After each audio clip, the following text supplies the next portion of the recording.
mga kalingap, welcome back to my YouTube channel. Magandang araw po sa lahat. Sa amanda ko kayo ng mundo, naroon ngayon. At ito nga guys, no, panibagong reaction tayo mga kalingap, no, sa upload ni Kuya Bal.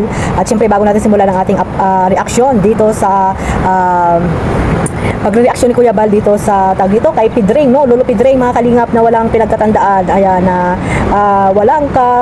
hindi dapat irespeto. Hindi dapat irespeto ng mga nakakabata sa kanya dahil sa kanyang ugali mga kalingap.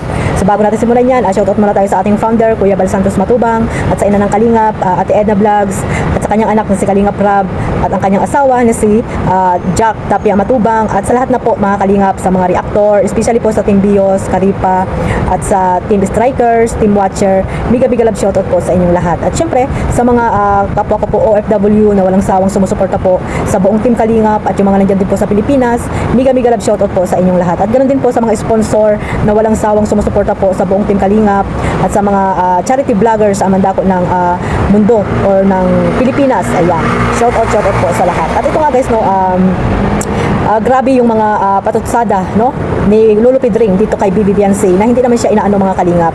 Talaga naman grabe yung panlalait, no, mga panlalait na sobrang below the belt na ang ginagawa nitong ni Lolo Pidring dito sa kay Bibi Beyonce at sa kanyang pamilya, no, sa kanyang nanay. Ayan, dinadamay na rin pati nanay ni Bibi Beyonce. Parang kilalang kilala ni ni Lolo Pidring itong si Bibi Beyonce, samantalang wala siya dito sa Kalingap at bago-bago lang siya nagkaroon ng channel, na kaya siya nagkaroon ng channel para protektahan si Rina or reaksyonan si Rina, pero hindi po nangyari yon, no, dahil nga syempre wala namang views na si Rina, no, ang community nila ay kukunti lamang, wala namang nanonood na. So ayun, pumasok sa mga Kalingap Angels, no, dito nga siya nagsimula para mambalahura, no, at ito nga patuloy niyang binabalahura itong si Bibi Beyonce na wala namang kamalay-malay, no, at hindi siya kilala mga kalingap, pero grabe yung mga paninira niya dito kay kay Bibi Beyonce mga kalingap, di ba? Mamaya po i-play natin yung mga sinasabi ni Kuya Bal, no, na talaga namang ganun din yung mga sinasabi ni Pidring dito kay Bibi Beyonce na grabe kung gaano niya pintasan itong batang ito mga kalingap, no. At bakit kaya ganyan, no, si Lolo Pidring, grabe yung galit niya dito kay Bibi Beyonce, na samantalang hindi naman siya inaano ni Bibi Beyonce, hindi naman siya kilala, di ba mga kalingap? Dapat ang binabatikos mo yung mga nagre-reaction sa iyo, yung mga reactor na talagang binabatikos ka, di ba Lolo Pidring? Wala ka talagang isip. Nasaan ba ang isip mo? Nasa talampakan? Parang batang isip mga kalingap, no? Hindi natin alam kung nasaan ang pag-iisip nito, no?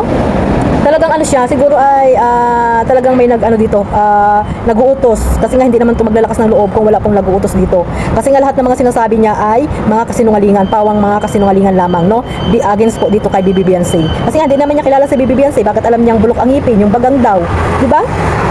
Nagpa-brace po siya, hindi po siya nagpapustiso.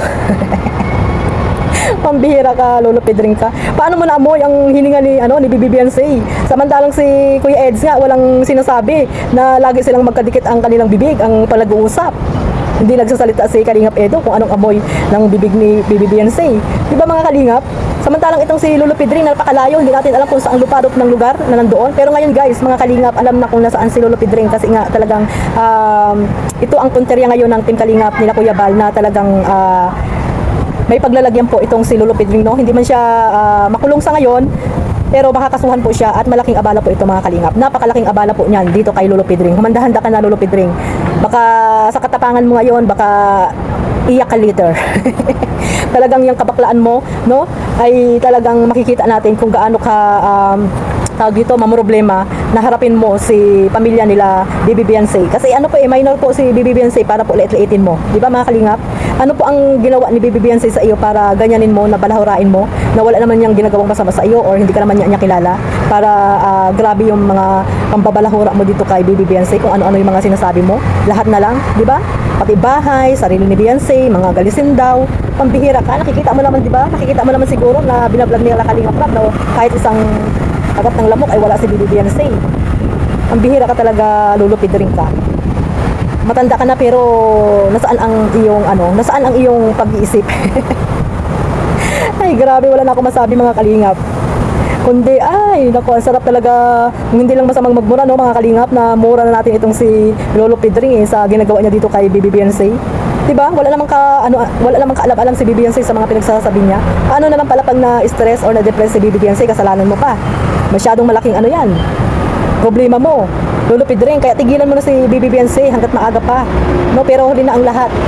It's too late sa mga pinagagawa mo dahil ngayon pa lang gumagawa na ng hakbang itong pamilya nila Bibi Beyonce at sila Kuya Bal. Abangan mo na lang ang huling halakhak para sa iyo. Ayan. So ayun mga kalingap, no, pakinggan natin yung sinabi dito ni Kuya Bal, no, sa kanyang upload mga kalingap. At siyempre maraming salamat po sa walang sawang sumusuporta po sa buong team Kalingap. At protektahan po natin yung mga Kalingap Angel sa mga anti-Kalingap na walang sawang talagang binabatikos, lalo na po ang team Kalingap, sila Kuya Bal, no, binabatikos po ang programa nila Kuya Bal. Ayan, no, wag po natin silang panoorin at tangkilikin mga Kalingap, lalo na itong si Lolo Pidring na walang magawa sa buhay, no. Ang tanda na, hindi na lang siya manahi dyan, no? Para wala siyang problema sa araw-araw. Pero hindi eh. Pagising pa lang sa umaga, hindi pa nga lang ata nakakamumog. Nagla-live na agad. So, harapin niya ang susunod na kabanata, mga Kalingap. So, ito guys, mga Kalingap, pakinggan natin ang sinabi ni Kuya Bal Santos Matuta. Taong ng balahura kay Beyonce po, mga kaibigan. Sinabihan si Beyonce, nabulok ang ngipin. Yan, itong taong ito. Sinabihang mabaho, uhugin. Yan, si Federico. Grabe po mga kaibigan. No? Kung magsalita ay parang hindi tao. Isang minor de edad po mga kaibigan. Magaling ang binilahura po nito. Itong matandang Federico. Yan, no? Kaya mo naman yan. Wala namang ginawa si Beyonce sa kanila. Hindi naman siya kilala. Pero hindi ko alam po bakit ito ay ganito. Walang ugali, mga kaibigan. Lulo na po. Lulo na si Federico, pero grabe mag-alipusta kay Beyonce. Tinawag na batang uhugin, batang galisin, batang bulok ang ngipin. Samantalang si Beyonce po mga kaibigan, walang galis, walang bulok ang ngipin. Pero grabe sa magkalipusta. Tinawag na batang uhugin. Samantala po mga kaibigan, yung itsura po ni Federico, pasahol pa. Mo yung itsura ni Federico mga kaibigan. Tinan mo yung itsura niya.